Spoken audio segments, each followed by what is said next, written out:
After 5 years of silence, she sent me a cake. 10 minutes later, she was screaming, "Don't let them eat it." That's how it began, not with shouting or tears, but with a quiet knock at my door on a gray Oregon morning. The rain had already washed the streets of Eugene clean, leaving puddles that mirrored the pale sky. I was in my kitchen, pouring coffee, when I heard the knock, polite, almost hesitant. When I opened the door, a young delivery driver stood there, holding a white box tied with a red ribbon. "Happy birthday, ma'am," he said, smiling like it was just another delivery. "Someone sent you a cake." I blinked. A cake. I hadn't celebrated my birthday in years. Not since my son married her. I signed for the box, thanked him, and shut the door. The silence afterward was thick, almost suspicious. The smell of chocolate filled the room, too sweet, too rich, too sudden. I set the cake on the table and untied the ribbon. Inside was a perfectly frosted chocolate cake, smooth as glass. The words "Happy Birthday," Mom piped in neat white icing, not a single crumb out of place. Too perfect to be real. I flipped over the receipt taped to the side of the box. Sender: Melissa Cross. My hands froze. My daughter-in-law. The woman who, 5 years ago, smiled through her teeth, while gently erasing me from my son's life. Melissa never did anything without a reason. No call, no card, no, "I miss you," just a cake and silence. I stared at the frosting for a long time. The word "mom" looked wrong, like it didn't belong to me anymore. She'd taken even that word away from me years ago. Then my phone buzzed. A message from her. "Do you like it? It's your favorite." 8 words. Cold, precise, and sharp enough to cut skin. No emojis, no warmth, just that. I read it again and again. My fingers trembled, not with fear, but something colder, understanding. Melissa never gives gifts. She gives messages. And this cake, it wasn't a peace offering, it was bait. I typed slowly, each word deliberate. "Your parents will like it more." I put the phone down. For a few seconds, the room was still. The clock ticked, the rain tapped the window, then the phone rang. Her name flashed on the screen. When I answered, her voice came through in a trembling rush, panic breaking through the smooth surface she always wore. "Mom, did you give it to them already?" Her words tumbled out so fast, she barely breathed. "Give what to who?" I asked softly. "My parents," she screamed. "Please, tell me you don't let them eat it." And just like that, she hung up. The call ended, but her fear stayed echoing in the air. For the first time in years, I smiled. Not out of joy, but clarity. 5 years of her silence. 5 years of control, manipulation, and polite cruelty, and all it took was one cake to watch her composure crack. I sat there, listening to the rain, my heart strangely steady. The kind of calm that comes after you've already lost everything worth losing. Melissa had spent years convincing my son, Nathan, that I was controlling, jealous, toxic. She built her story carefully, layer by layer, until I became the villain in their home. And now, after all that time, she'd sent me this. A cake. A message. A mistake. I stood up, pulled on my wool coat, and wrapped the box in a clean kitchen towel. The air outside smelled like wet earth and endings. When I stepped out, the wind bit at my face. I locked the door behind me, the sound echoing through the empty street. I didn't know exactly where I was going until my feet moved on their own, toward South Eugene, toward the only 2 people in Melissa's life she still pretended to care about. Richard and Evelyn Cross, her parents. They'd always been kind to me, even when she wasn't. I still remembered Evelyn holding my hand at my grandson Liam's baptism, whispering, "Don't take her words to heart, Margaret. Melissa can be a lot." I never saw them again after that. Melissa made sure of it. But now, maybe fate was circling back. The rain picked up as I reached the edge of town. Every step felt deliberate, heavy, not revenge, but something more patient, like the world itself was waiting for someone to finally open a curtain. I thought about Nathan, about how his voice had changed over the years, growing distant, careful, how even when he said "Mom," it sounded borrowed. I thought about the countless nights I'd stayed awake wondering what I did wrong until I realized it wasn't about what I'd done, but what she wanted erased. And I thought about that trembling voice on the phone. Don't let them eat it. Whatever Melissa had baked into that cake, guilt, fear, or something darker, it was hers to taste. By the time I reached the Cross residence, the rain had turned into mist. Their red brick house looked exactly as I remembered, warm light spilling through the windows, lavender bushes trembling in the wind. I stood at the gate, the box still in my hands. The smell of chocolate rose up again, sweet and suffocating. Inside, someone moved, a shadow crossing behind the curtain. I tightened my grip on the box and whispered to myself, "Let's see what you've really baked this time, Melissa." Then I stepped forward and rang the doorbell. You don't lose a family all at once. It happens piece by piece. An unanswered call here, a changed holiday plan there, a word like busy stretched into years. 5 years ago, I was still mom. I cooked Sunday dinners, picked wildflowers with Nathan's son, and left little notes on his lunchbox.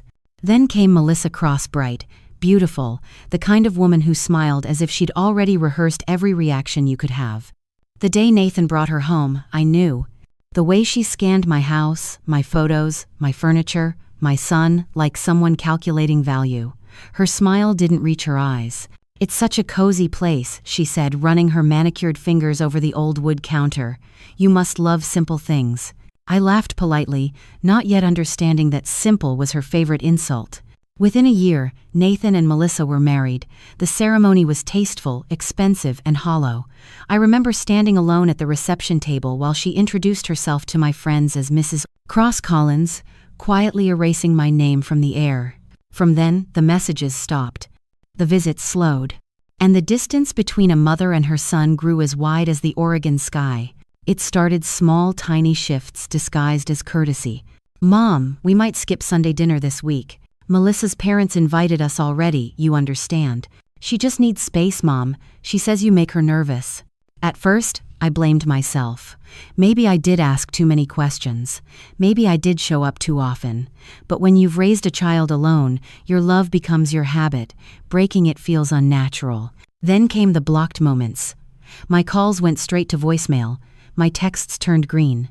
When I finally reached Nathan one night, he said he'd lost his phone for a few days. His tone was careful, rehearsed. Behind him, I heard her voice. "Tell her we're eating." That was the last time he answered. People talk about grief like it's loud tears, shouting, heartbreak, but this kind of loss is quiet. It's a dinner table set for two when only one chair is used. It's the unopened mail in the corner with your own handwriting on it. By the second year, the neighbors stopped asking about Nathan. By the third, people assumed he'd moved out of state. I'd see them sometimes, though. At the supermarket, once. Nathan pushing the cart, Melissa walking ahead with her chin lifted, scanning the shelves like she owned the place. She saw me before he did. Her eyes froze, then softened into that polite, poisonous smile. She waved. "Margaret, how lovely to see you." Nathan turned, startled. "Mom?" I smiled, gripping the handle of my basket too tightly. "Hi, sweetheart." Melissa stepped between us smoothly. "We were just running late. Maybe next time we'll grab coffee." She never said you can join us, only maybe next time. And like that, they were gone. I stood there by the fruit aisle, surrounded by strangers, the echo of their cartwheels fading down the floor like footsteps leaving a grave. The holidays were the hardest. Thanksgiving used to fill my home with the smell of roasted turkey, Liam's laughter echoing through the hall. Now it was just the tick of the clock and the crackle of rain outside. Every year, I'd bake a pie and wrap a gift for my grandson, hoping maybe, just maybe, they'd knock on the door again. Every year, the pie went cold. By the fourth Christmas, I stopped buying wrapping paper. They call what Melissa did gaslighting now. Back then, I just called it confusion. She rewrote the story of who I was first to my son, then to everyone else. She made my kindness sound controlling, my care sound intrusive. "Your mother doesn't respect boundaries," she once told Nathan within my hearing. "She still treats you like a child." And he, poor boy, looked down, ashamed. When you're manipulated long enough, you start defending your captor. That's what she did, held him by guilt, by affection, by fear of conflict. And me? I faded. I remember the last time I saw my grandson, Liam. He was 2, maybe 3. I brought him a small red toy truck.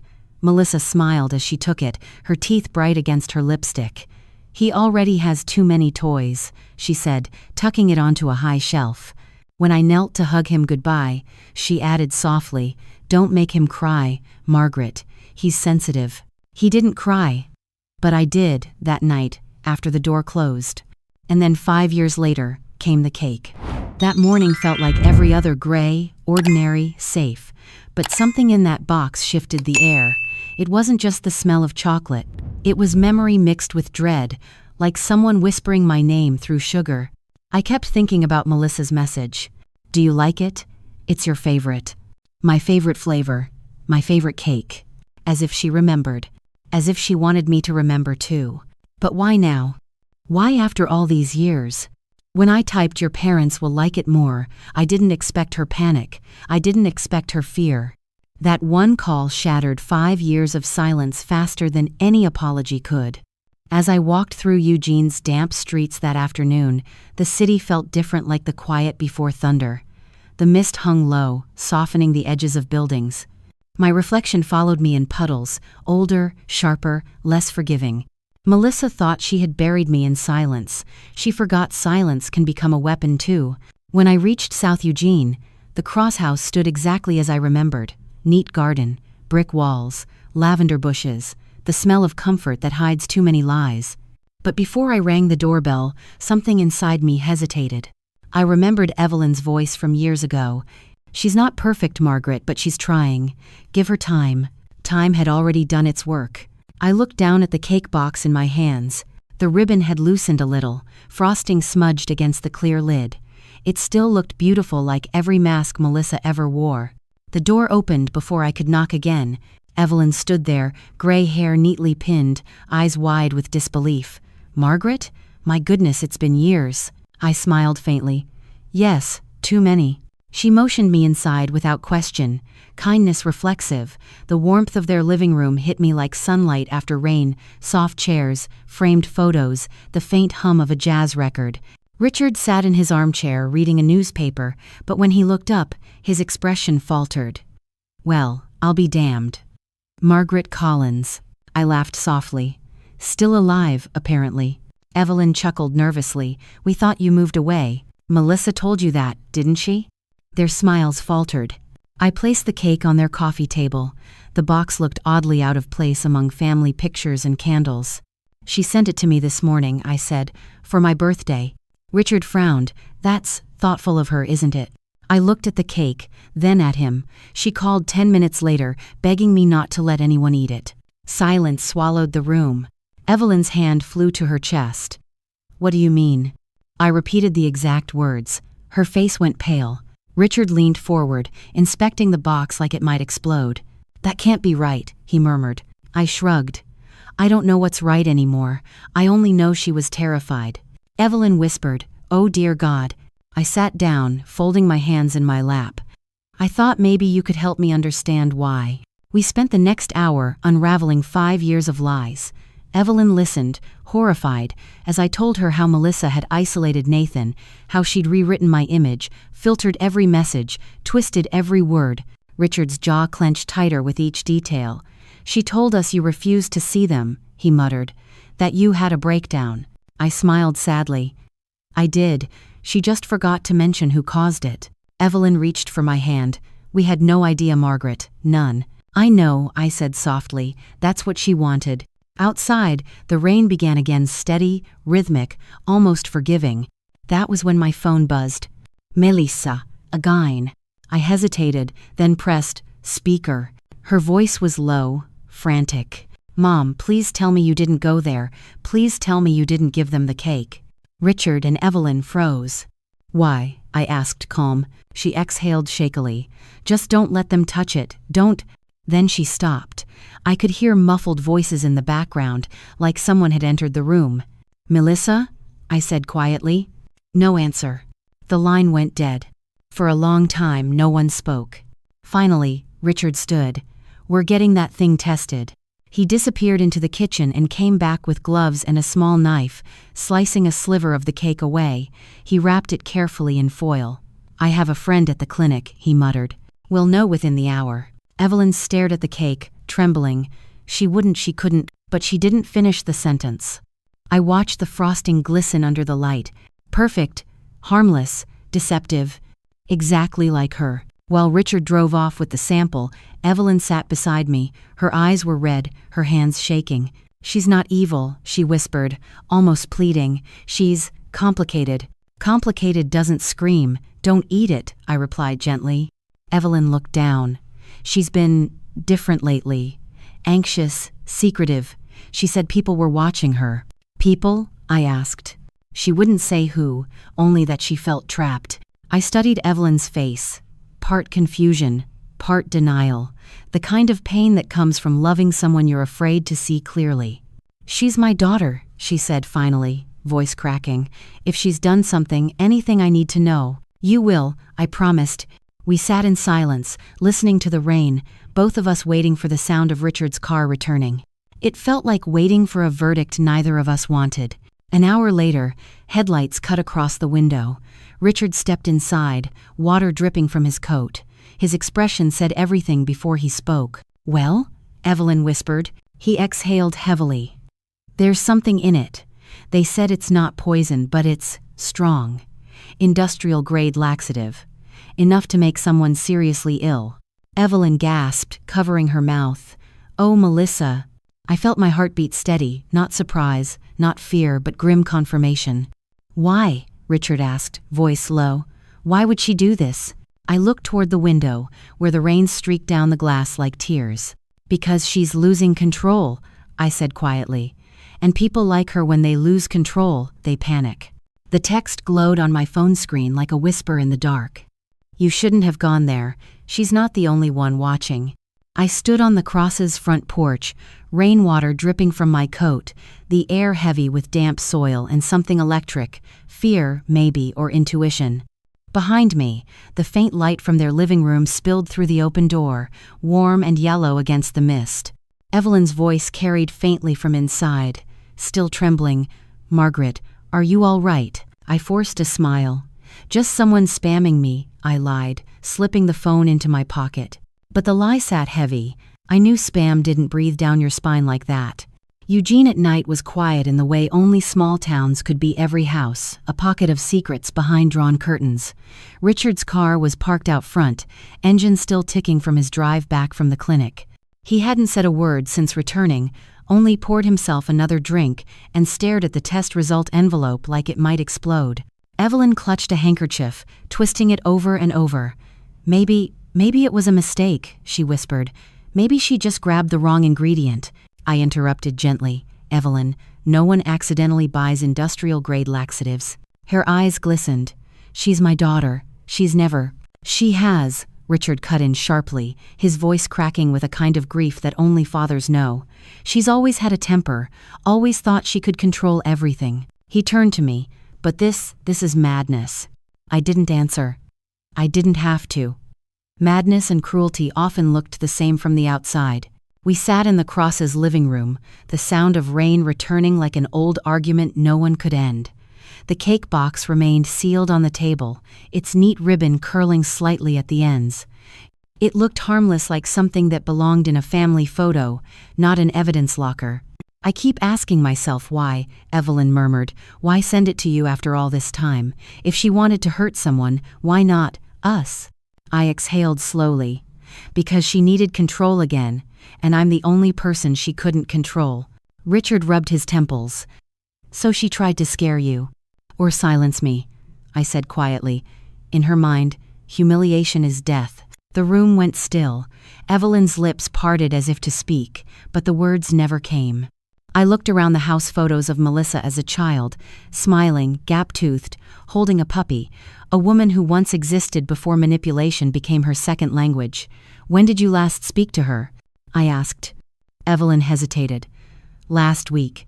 She called late, said she was worried, paranoid even. She thought someone was following her." Richard scoffed. "She's delusional." "No," Evelyn said firmly, her voice small but certain. "She was terrified. She said, 'If anything happens to me, don't trust anyone, not even him.'"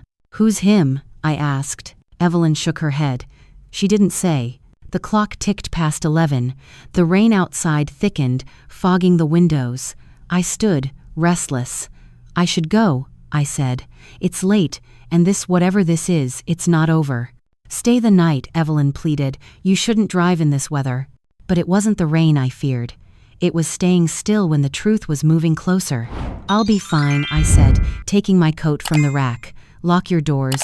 Don't eat anything you don't prepare yourselves. They both nodded numbly, their faces pale. As I stepped outside, the cold bit into my skin, clean and sharp. I took a deep breath, inhaling the smell of wet lavender and asphalt. Then I looked down the street 2 houses away, under a flickering street lamp. A dark car idled quietly. Someone was sitting inside, lights off, engine on. I stood perfectly still. The car didn't move. For a moment, I thought I imagined it. Then the driver's door cracked open, and a figure stepped out, shadow stretching long against the wet pavement. A man, tall, wearing a black raincoat and cap. He didn't look at me directly, but he didn't need to. The intention was clear. He wanted me to see him. And then, as if satisfied, he got back into the car and drove away slow, deliberate, like a threat written in motion. I watched the taillights disappear into the mist before exhaling the breath I hadn't realized I'd been holding. When I got home, the first thing I noticed was the light in my living room. I hadn't left it on. The second was the faint smell of something burning. I moved carefully through the hallway, every creak of the floor loud against the silence. The kitchen light flickered once, then steadied. On the counter, the remains of my breakfast toast were charred in the toaster, something I hadn't used since morning. Someone had been here. I scanned the room. No broken locks, no open windows. Just wrongness. The kind that leaves fingerprints on air, not surfaces. My phone buzzed again. Unknown number. Stop digging, Margaret. She isn't your enemy. I typed back before I could stop myself. Then who is? No reply. The rain outside thickened to a hiss, masking the pounding in my ears. I locked every door, pulled the curtains tight, and sat in the dark until my breathing slowed. But sleep never came.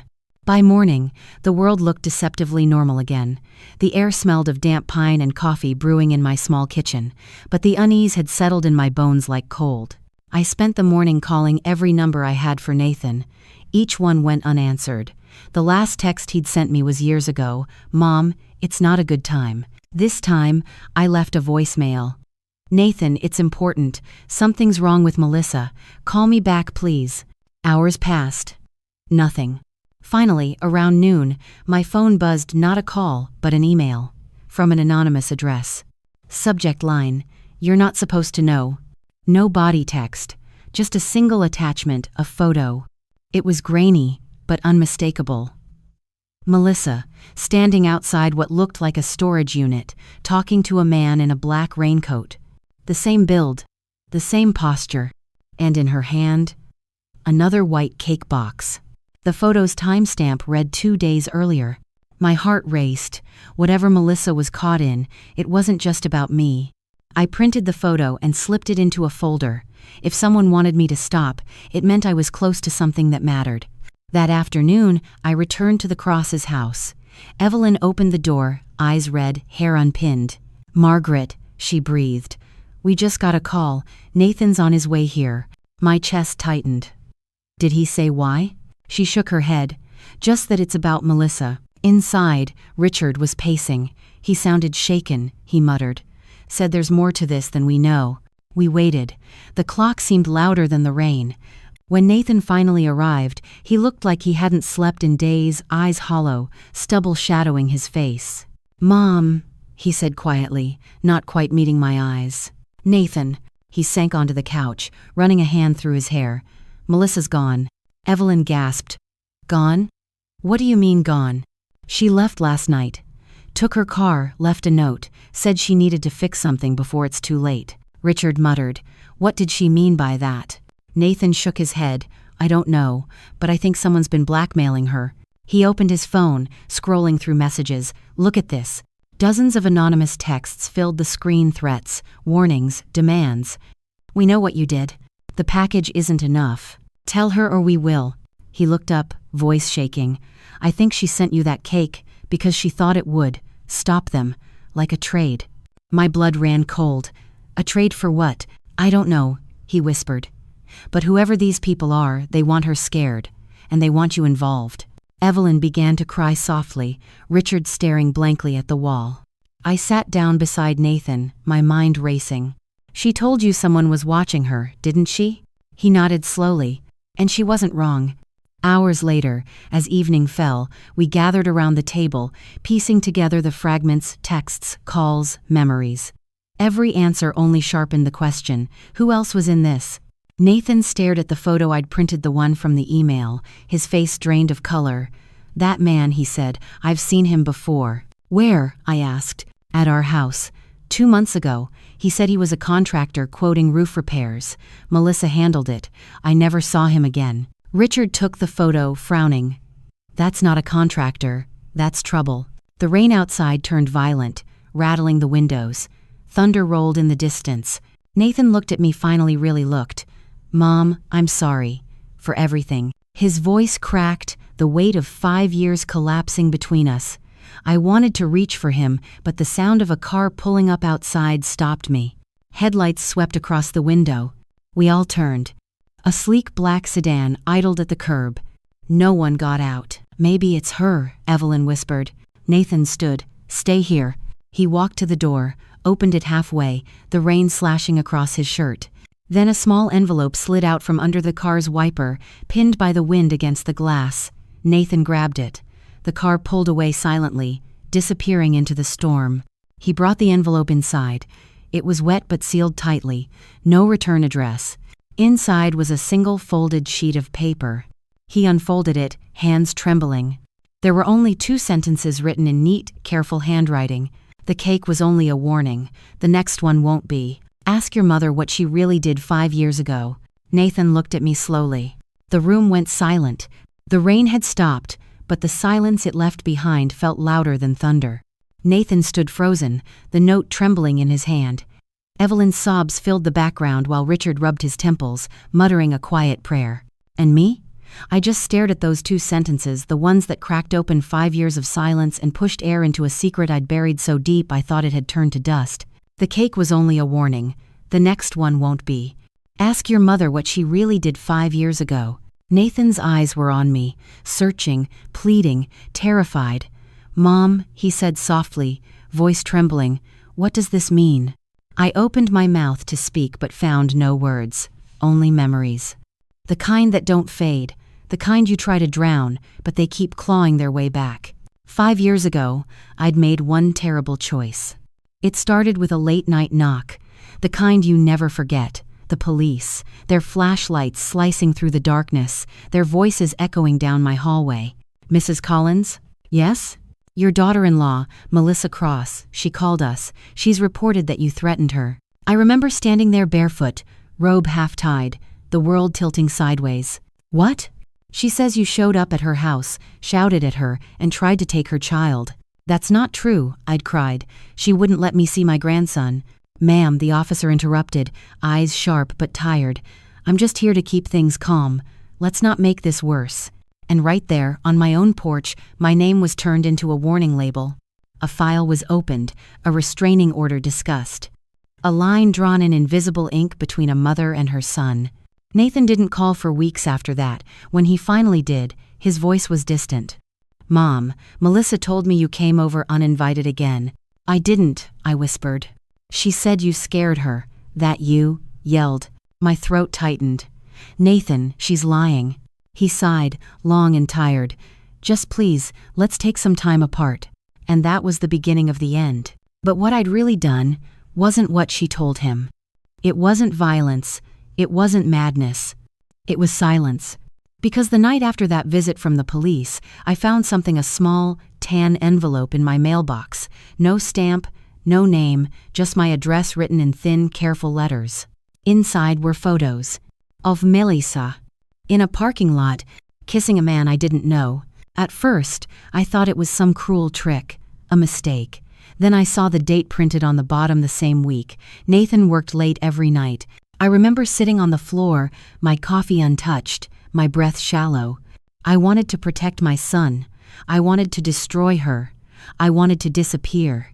Instead, I did what no one would expect. I hid the photos. I never told Nathan. Never told anyone. Because I knew if I did, Melissa would twist it the way she twisted everything and somehow make it my fault. I thought silence would keep the peace. But silence only fed the beast. And now, 5 years later, it had come back for me. "Mom?" Nathan's voice cracked. "What are you hiding?" I blinked, the sound of his voice pulling me out of the fog of memory. "There's something you don't know," I said finally. "Something I should have told you years ago." Evelyn stopped crying. Richard looked up. Nathan leaned forward, eyes sharp with desperation. I told them everything, about the police, the photos, the silence. When I finished, Nathan stood there for a long time, breathing unevenly. "So you knew," he said, voice shaking. "You knew she was cheating on me and said nothing?" "I was trying to protect you," I whispered. "Protect me from what, Mom? The truth?" The air felt heavy enough to choke on. Richard rose slowly. "Son, calm down." "Don't," Nathan snapped, eyes blazing. "Don't tell me to calm down. 5 years, she let me believe my wife was perfect while she watched me fall apart." His words hit me like a slap, but I didn't move. I couldn't, because he was right. Evelyn sobbed quietly. "Oh, dear Lord." I tried to speak. "Nathan, she was dangerous. I didn't know how far she'd go. I thought if I stayed quiet." He cut me off. "You thought silence would fix it, but silence is why we're here now." And then, before anyone could stop him, Nathan stormed out into the rain. The slam of the door echoed through the house. I stood frozen, staring at the empty doorway. Evelyn put a trembling hand on my shoulder.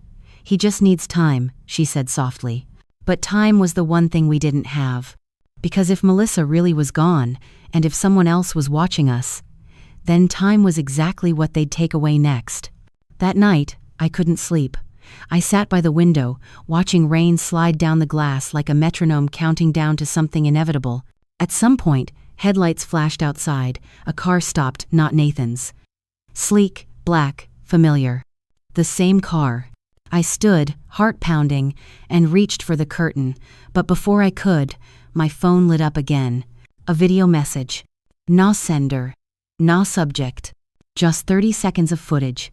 It showed Nathan standing outside a gas station. The footage was shaky, recorded from across the street. He was talking to someone just out of frame. Then a second figure stepped forward, a woman with long brown hair. Melissa. Alive.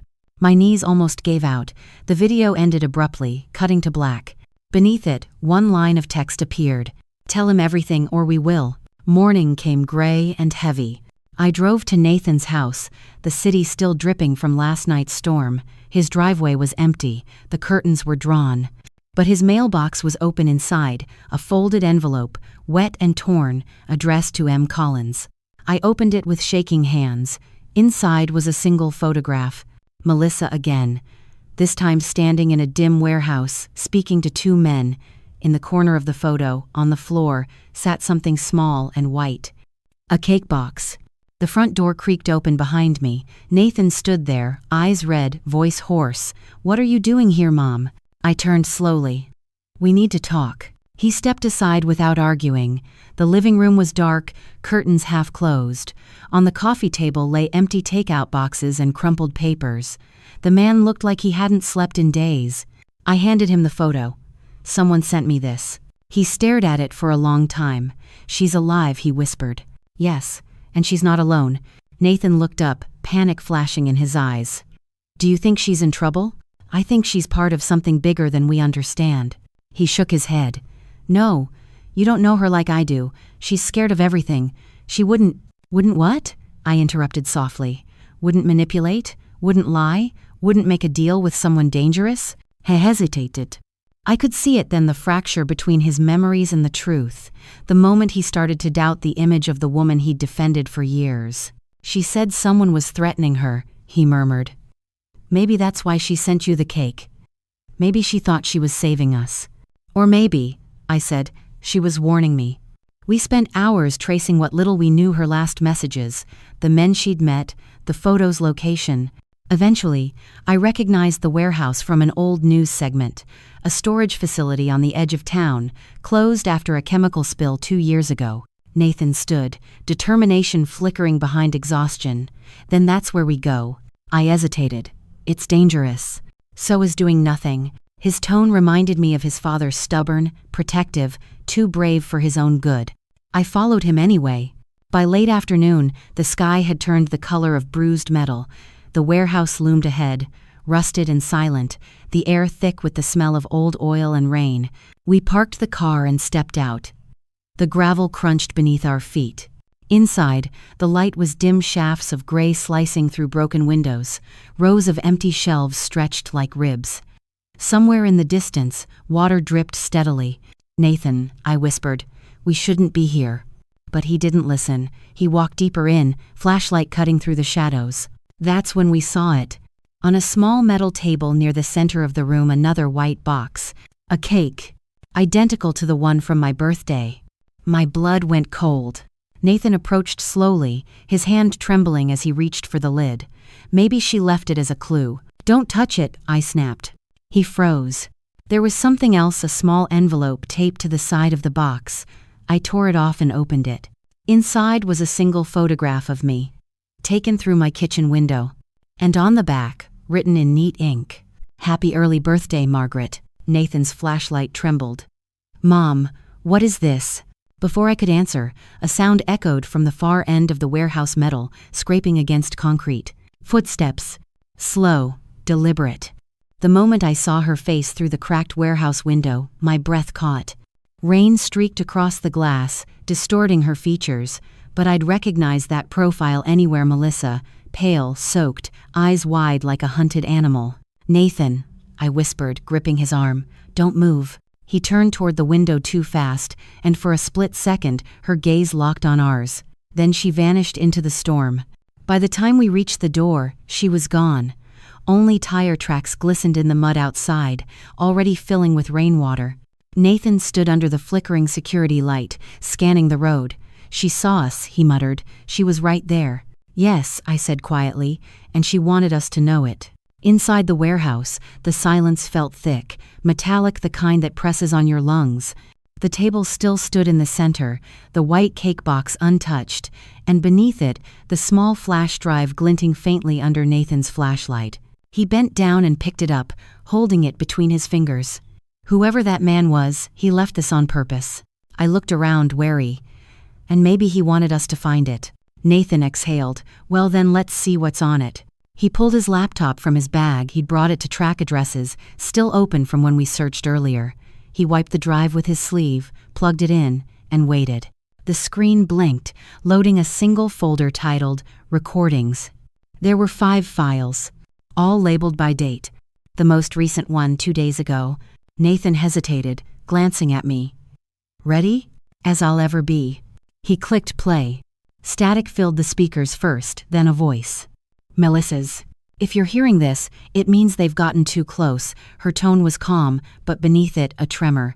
"I didn't mean for any of this to happen. It was supposed to be simple, just a way to make her back off." Nathan froze.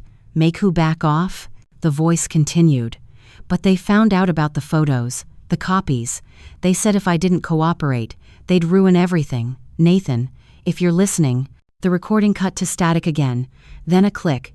Another voice, male, deep, deliberate. "You're not in control anymore, Miss Cross. The job's changed. She's our problem now, not yours." Then the audio ended abruptly. Nathan sat back slowly. "What the hell is this?" I felt my stomach drop. She was talking about me. The photos, the ones I found 5 years ago. Someone else had copies. "But who?" he asked, bewildered. "Who would care enough to threaten her?" I didn't answer. Because the answer was clawing its way through my memory already. 5 years ago, when I received those photos, I wasn't the only one. A week after that night, a man had come to my door, mid-40 seconds, polite but unsettling. He introduced himself as Eric from the insurance agency, claiming he was following up on Nathan's policy after the wedding. But I remember how his eyes lingered too long on my son's picture in the hallway, how his tone shifted when he asked about Melissa's job, her connections. When I told him she worked in marketing, he smiled faintly. "Of course she does." He left without another word. That same night, someone broke into my mailbox and tore out every letter. I'd assumed it was neighborhood kids. Now, I wasn't so sure. Nathan played the second recording. Melissa again crying this time. They told me it was just leverage, just a warning. I didn't know they'd actually hurt people. Static crackled. Then the same male voice. You don't get to rewrite guilt, sweetheart. You set the trap. Now you live in it. Nathan paused the file, trembling. Mom, they were blackmailing her with you. She thought she could scare you back into silence, but she got caught in something she couldn't control. She started it, I said quietly, but someone else finished it. We played the next file, more static, then muffled voices, a struggle, a crash, and a sound that made my skin crawl, a scream. The file ended there. Nathan slammed the laptop shut. We need to take this to the police. No, I said instantly. He looked at me, stunned. No? Are you serious? Mom, someone's threatening you, maybe both of us.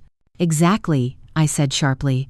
And whoever these people are, they already know everything. The moment we hand this over, they'll vanish, or worse, they'll make sure we do. His voice softened. Then what do we do? I looked at the flash drive. We find the rest of the truth first. The next morning, I met with Richard and Evelyn again. They looked exhausted, older. Evelyn's hands trembled around her teacup. Nathan told us what you found, she said quietly. The recordings. Richard leaned forward. Melissa's alive? I nodded. For now, he sighed heavily. I don't know whether to feel relieved or terrified. Both, I said. Evelyn's eyes were red. Do you think she's in danger? She's in deep, I answered. And she's not the only one. Richard frowned. You think these people, whoever they are, might come after you too? They already have. I told them about the text messages, the break-in, the car outside. Evelyn covered her mouth. Oh God, Margaret. It's fine, I said, forcing calm. We just need to stay one step ahead. Richard stood abruptly. I'll call my friend at the precinct. No. I grabbed his arm. If you trust anyone right now, make sure they've got nothing to lose, because whoever's running this has power and reach. He hesitated, then sat down slowly. We all fell silent. The only sound was the grandfather clock ticking in the corner. And then Evelyn spoke, voice barely above a whisper. There's something I never told you, about Melissa. I looked at her sharply. What do you mean? Evelyn hesitated, eyes glistening. When she was 19, she worked for a private research company here in Eugene. It was supposed to be marketing work, simple contracts, data entry, but one night she called us in tears. Said they'd made her sign something, a non-disclosure agreement about behavioral testing. Testing? Nathan asked. Evelyn nodded. She never told us more, just said she'd quit the next day. But for months afterward, strange people kept showing up asking questions about her, some from Portland, some claiming to be federal. My pulse quickened. What was the name of the company? Arcadian Solutions. The name hit me like a slap. Because 5 years ago, the man who'd come to my door, Eric from the insurance agency, had a badge clipped to his jacket. And under it, printed small but clear, I'd seen those same words. Arcadian Solutions. By afternoon, Nathan and I were parked in front of the old Arcadian building, a glass-fronted complex now empty, for lease signs plastered across the doors. The inside was stripped bare, but the name still lingered on the marble lobby floor like a ghost. We found a side entrance unlocked, its alarm system long dead. The hallways smelled of dust and paper. We walked quietly, flashlights sweeping over forgotten desks and overturned chairs. What do you think they were doing here? Nathan whispered. Something they didn't want anyone to find out, I said. Halfway down the corridor, we found a locked door with a rusted nameplate, Arch of Room 2B. Nathan forced it open with a shove. Inside were rows of metal cabinets and cardboard boxes stacked high. Dust motes danced in the flashlight beams. I pulled open the nearest drawer. Inside were folders labeled with initials, dates, and codes. But one folder near the back caught my eye. Cross, M, subject file 1192 amperes. My hands shook as I opened it. Inside were reports, pages of data charts, psychological notes, and transcripts of interviews. At the bottom, a memo clipped to the file. Subject demonstrated exceptional emotional influence responses. Project terminated after unauthorized replication of experiment outside facility. Nathan frowned. What does that mean? I scanned the rest. The words blurred together, but two phrases stood out. Targeted empathy conditioning and domestic application. They hadn't been studying products or marketing. They'd been studying people. Manipulation, emotional control, and Melissa had been one of them. Nathan's flashlight trembled. She was part of this. I nodded, and when she left, they didn't let her walk away clean. He exhaled, stunned. So, the blackmail, the threats, it's all connected to them. Arcadian never shut down, I said. They just changed names.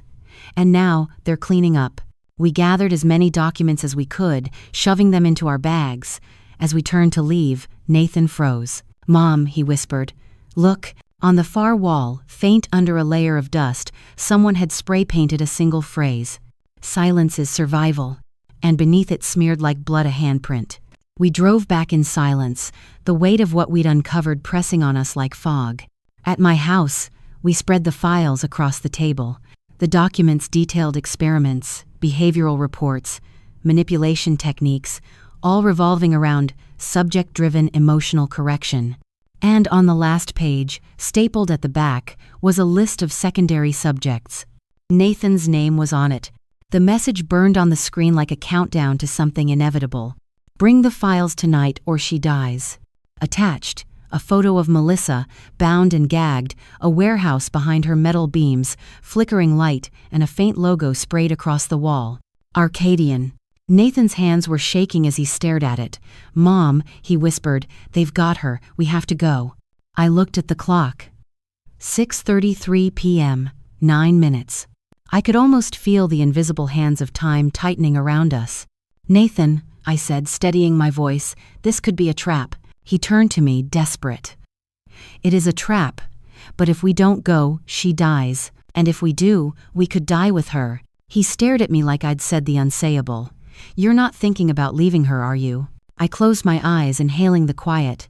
"I'm thinking about what she's already done to this family." His jaw clenched. "You said she was manipulated. You said she was scared. You can't stop now."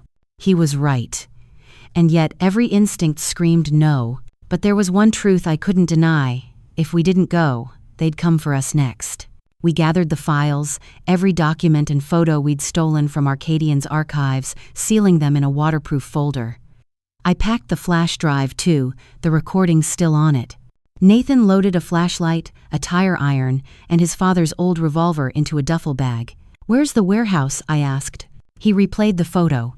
Behind Melissa's chair, a number was stenciled on the wall, 13B. "That's the old rail yard by the Willamette River," Nathan said, grabbing his keys. "Half of it's condemned." "How do you know?" "Because I used to play there as a kid." The irony cut deep that the same ground where he'd once scraped his knees was now soaked in the consequences of everything his wife had done. We drove in silence. Eugene at night was a blur of empty streets and neon reflections. The rain had stopped, but fog was rising off the pavement in thick waves, curling around lampposts like smoke.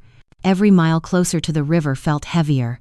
Nathan's grip on the steering wheel was white-knuckled, his jaw set, the revolver rested between us. "Do you think she's still alive?" he asked suddenly. I didn't answer. Because hope when spoken can sound too much like a lie. Instead, I said, "Keep driving." When we reached the rail yard, it was nearly dark. The air smelled of wet rust and diesel. Floodlights flickered somewhere inside the complex, half swallowed by fog. We parked behind an abandoned freight car and crept forward, the gravel crunching softly beneath our feet. In the distance, a faint hum, electricity, or maybe machinery.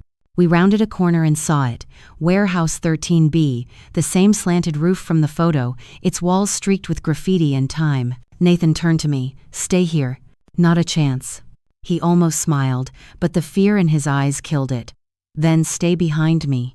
We slipped through a side door, hinges squealing. The inside was vast steel beams arching overhead, the floor slick with rainwater dripping from holes in the ceiling. And there, under a single hanging bulb, sat Melissa. Her wrists tied, her head bowed.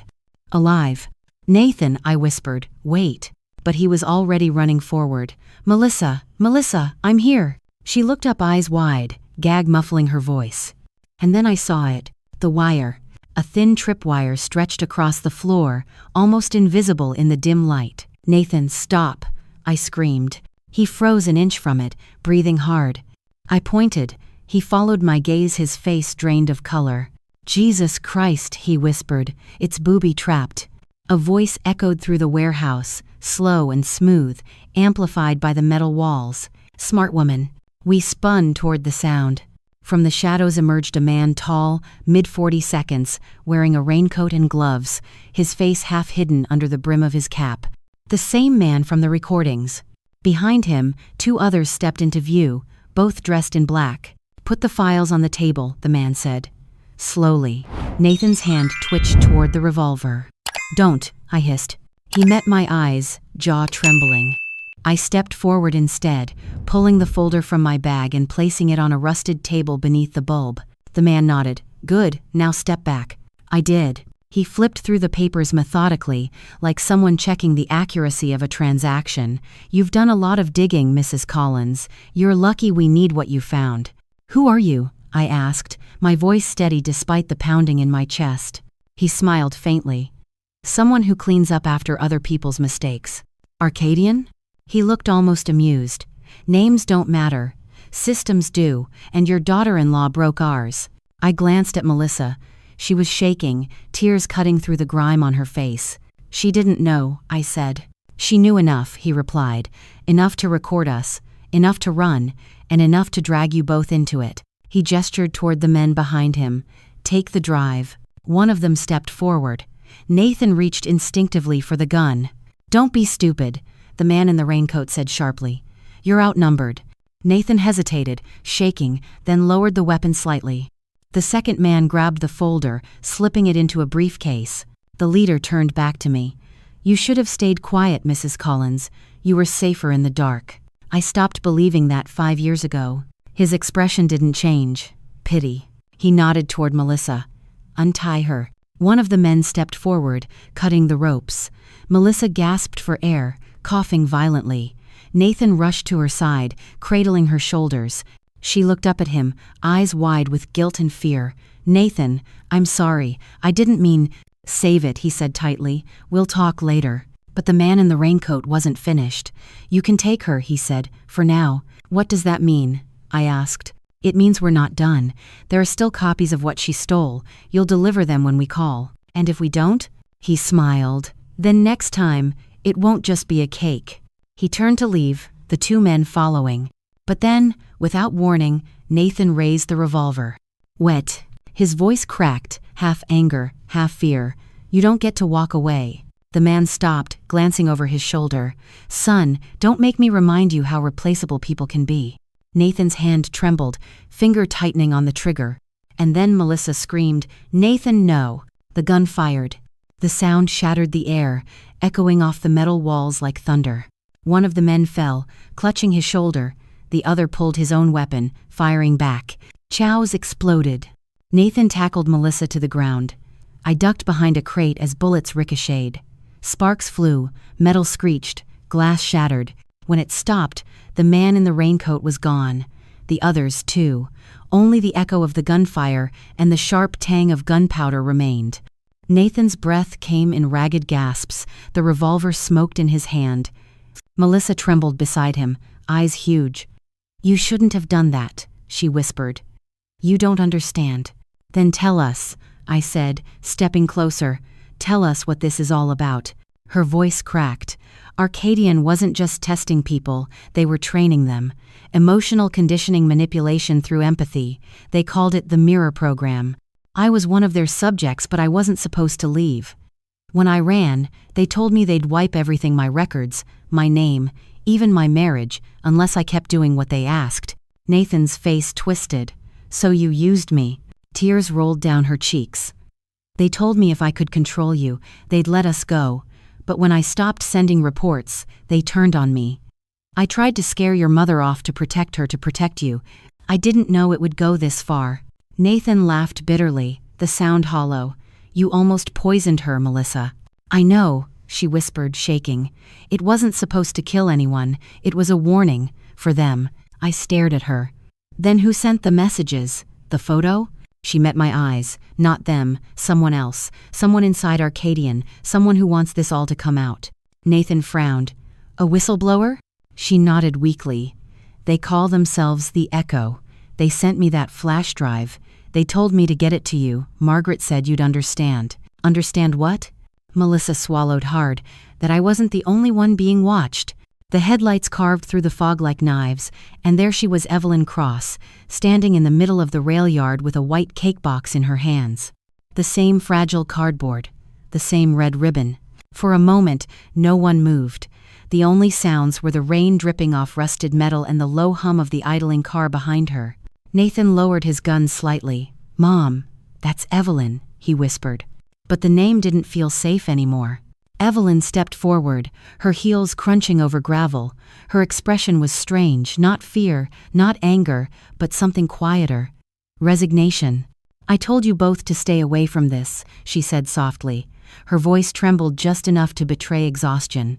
"You shouldn't have come this far." I stared at her. "You sent the messages." She didn't answer. Nathan's voice broke the silence. "Where's Dad?" Evelyn's eyes flickered. "He's safe, for now." Melissa took a hesitant step forward, still bruised and shaking. "Mom, what are you doing here?" The older woman's gaze hardened. "Cleaning up your mess, sweetheart, again." The tension was suffocating. Evelyn placed the cake box on a nearby crate with unsettling care, brushing a few raindrops off its lid. "You shouldn't bring that here," I said quietly. Evelyn smiled faintly. "Oh, Margaret. After all this, you still think it's about the cake?" I frowned. "Then what is it about?" "It's about legacy," she said, "about what we create and what we destroy when we think we're protecting the ones we love." Her eyes shifted toward me.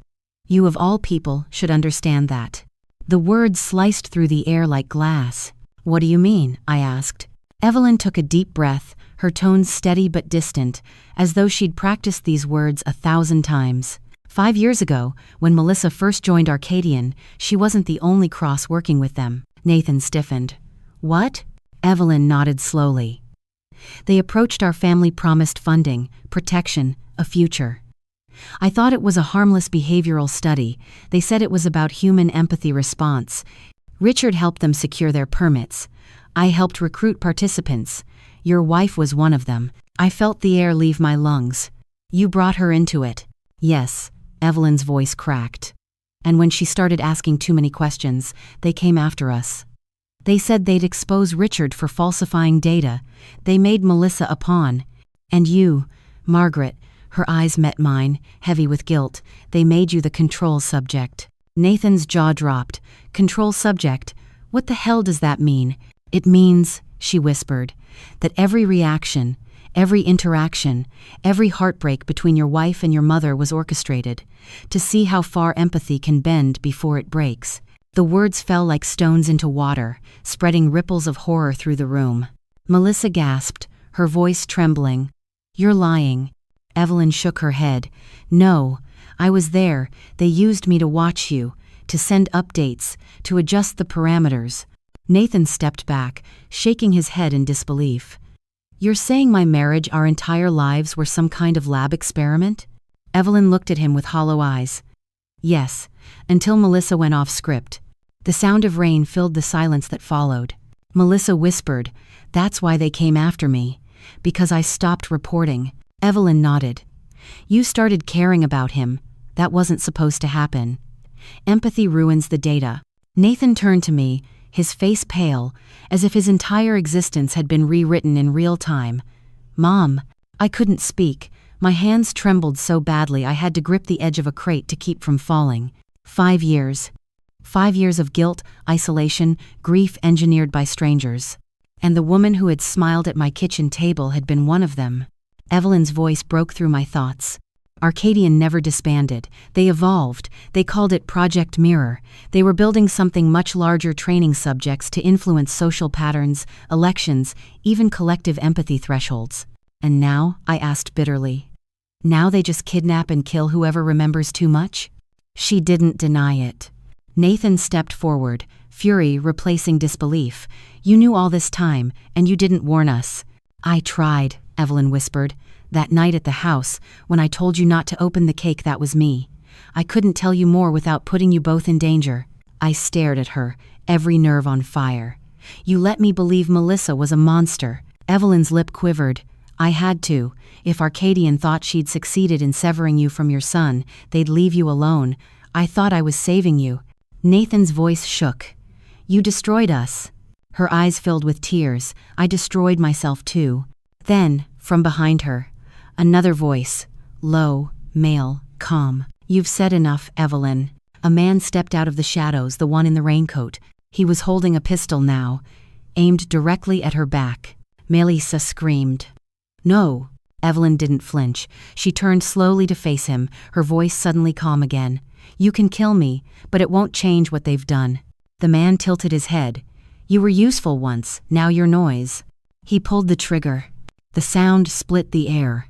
Evelyn collapsed instantly, her body crumpling to the ground beside the crate, the white cake box tipping over beside her. Nathan shouted her name and ran forward, but I caught his arm. No. Blood pooled across the gravel, spreading under the soft rain. The man in the raincoat stepped closer, his expression unreadable. You should have stayed quiet, Mrs. Collins. Both of you. He pointed the gun at me next. But before he could fire, the sound of sirens pierced the distance, faint at first, then growing louder. He looked over his shoulder, annoyed, then back at us. We'll finish this another time. He turned and fled toward the far exit, vanishing into the fog. We rushed to Evelyn's side. Her breathing was shallow, her eyes fluttering open as I pressed my hands against the wound. Don't move, I whispered. Help is coming. She smiled weakly, her voice barely audible. He won't stop.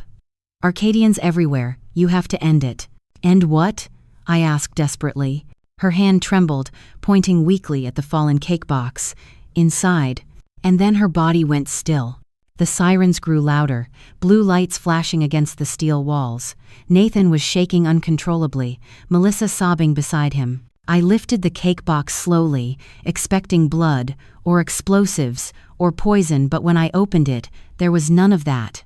Only a small, sealed envelope. Inside, a single USB drive.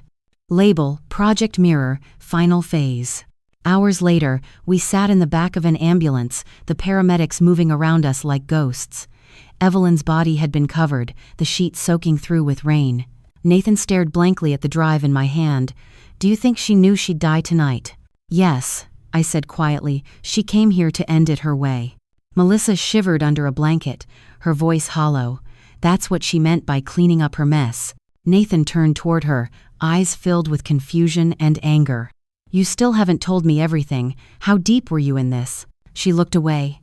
Too deep to get out alone. The paramedics closed the ambulance doors. Rain pattered on the roof, steady and cruel. I held the flash drive tight in my palm, its edges biting into my skin. Whatever was on it, people had killed to protect it. I met Nathan's eyes. We can't give this to the police. He frowned. Why not? Because if Arcadian's inside the system, it'll disappear before anyone sees it. Then what do we do? I looked down at the USB. We find someone outside the system. Melissa's voice was hoarse. Someone who already knows about them, the echo. The message came just before dawn. We're already waiting for you. No name. No location. Just the same cold confidence that had haunted every step of this nightmare. Nathan stared at the screen, his jaw tight. They know where we're going. I slipped the note from Evelyn's cake box out of my pocket. The handwriting was unmistakable, sharp, elegant, deliberate. The address beneath it read, 1579 Alder Street, Eugene Public Library, basement. Of course. A place meant for knowledge. The irony was surgical. Melissa looked up from the back seat, her voice barely above a whisper. That's where Arcadian's first recruitment events were held. They used the library as cover. I met her eyes in the rearview mirror. Then it's poetic justice we end it there. The drive was silent, but the world outside didn't feel real anymore. Eugene was waking up joggers, coffee lines, the hum of a normal morning, all unaware that the ghosts of an experiment gone wrong were about to resurface beneath their feet. Nathan gripped the steering wheel, his face hollow with exhaustion and guilt. Melissa sat rigid, staring out the window, her fingers tracing invisible circles on her knees.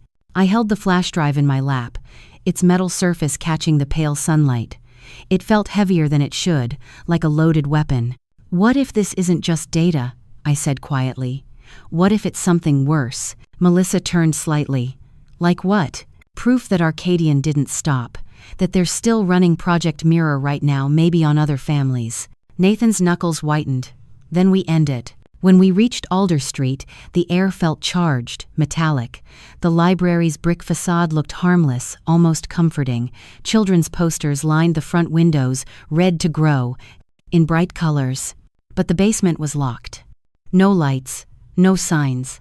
Just a keypad beside the old freight elevator. Nathan examined it, then looked at the slip of paper again.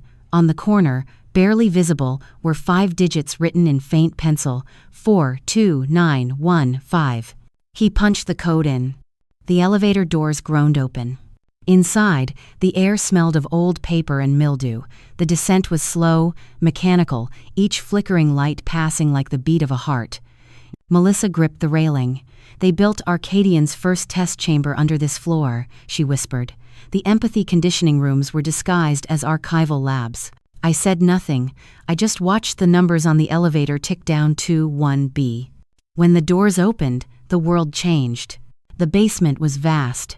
Rows of computers, cables snaking across the floor, screens flickering with data streams and faces.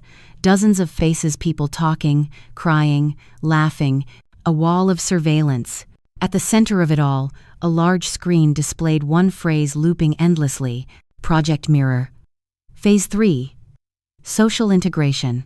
Nathan stepped forward, his voice barely a whisper. "They're still doing it."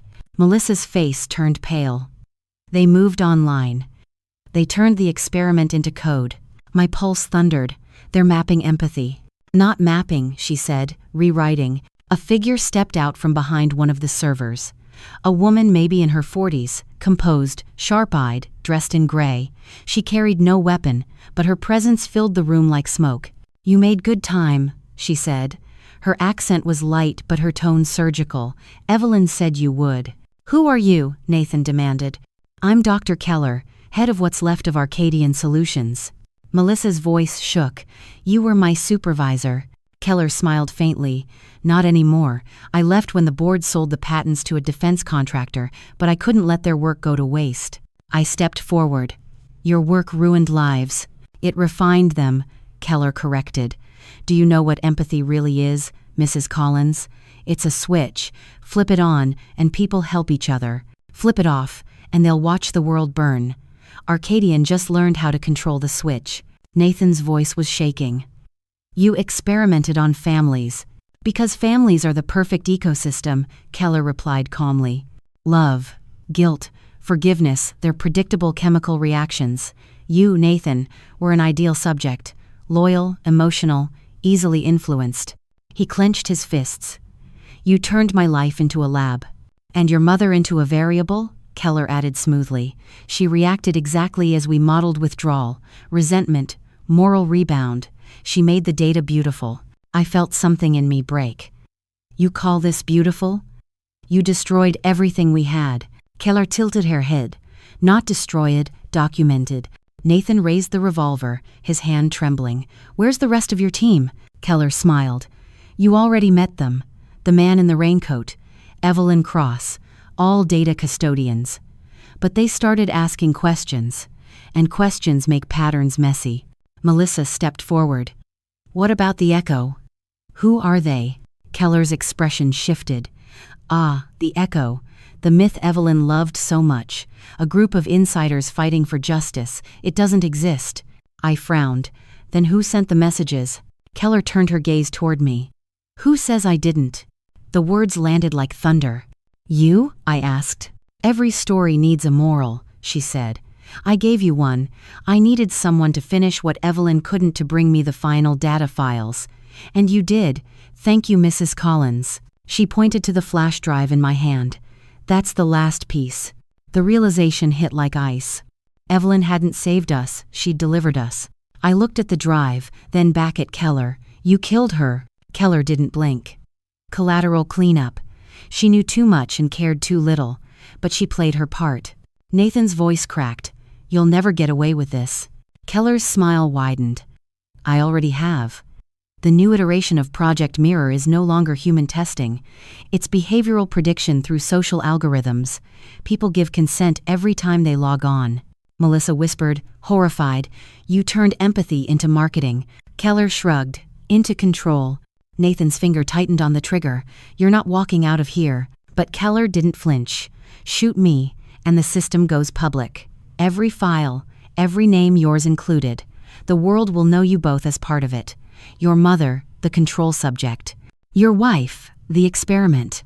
You'll be famous for all the wrong reasons. The air crackled with tension. I stepped between them. Stop. Nathan's eyes filled with tears. Mom, she's right, I said. Killing her doesn't fix this. Then I turned to Keller. But destroying it will. Before she could react, I pulled the flash drive from my pocket, snapped it in half, and shoved the fragments into the nearest electrical console. Sparks exploded. The lights flickered violently, alarms blaring. The giant monitors glitched, data flooding and collapsing. Keller screamed, lunging toward the console, but Nathan grabbed her arm. It's over. No, she hissed. It's just begun. The screens burst into static. Then, for a brief moment, they all synced, every monitor showing a single image, a reflection, my own face, multiplied 100 times, staring back at me, and beneath it, a final message in white text. You cannot erase the mirror. Then everything went black. When I woke up, we were outside. Smoke curled from the library's basement vents. The building's alarms wailed in the distance. Nathan sat beside me, his clothes streaked with ash. Melissa stood a few feet away, trembling, blood on her sleeve but alive. What happened to Keller? I asked hoarsely. Nathan looked down. Gone. When the fire started, she ran into the tunnel system. I closed my eyes. Of course she did. People like Keller didn't die in their own chaos, they hid inside it. Melissa knelt beside me, holding out something. This was in the console before it melted. A small, half-melted chip, one line still legible. Mirror Protocol, Remote Node 4. Nathan frowned. There's more of it. Melissa nodded. Every node mirrors another. Even if we destroyed one, others are still running somewhere. I stared at the smoke rising from the library, the city skyline beyond it glowing gold in the morning light. Then it's not over.